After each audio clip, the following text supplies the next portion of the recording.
Guys, আমার সামনে ক্রুল gaming. এখানে AK-47 এর হেডশট দিয়ে ডাউন করি। তার গেম থেকেও দেখেন ছাব্বিটা ইয়া ছিল না, হ্যাকার ছিল না। আই থিঙ্ক আমি খেয়াল করলাম এটা এখানে আমিও মারা খাই, তারপর আবার রিভাইভও পাই। তারপর ল্যান্ডিং করার কিছু সময় পরে দেখি সামনে এনিমি। এটাকে ইউএমপি দিয়ে ট্রাই করলাম, কিন্তু ভালোই রিকল দিল। এবার রুট পিকার দিয়ে ট্রাই করলাম। এই শটটা কিন্তু অনেক হার্ড ছিল। তো এখানে প্রচুর এনিমি আছে, ভাবলাম দেখি ক্রুল গেমিং রে পাই কিনা। তারপরে আরেকটাকে ওয়ান ট্যাপ। এখানে আরো প্লেয়ার আছে, তো আরেকটাকে ইউএমপি দিয়ে অনলি রেড।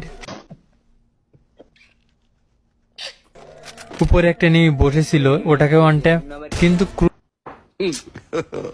ক্রুল গেমিং রে পাচ্ছি না। তারপর এখান থেকে একটা মেয়ের কাছে মারা খাই। আস্তে আস্তে আমার টিমমেট সবাই শেষ, আর শেষে আমাদের জোন পুষার ক্রুল গেমিং এর কাছে মারা খেলো। তো ভালো থাকবেন সবাই, টাটা।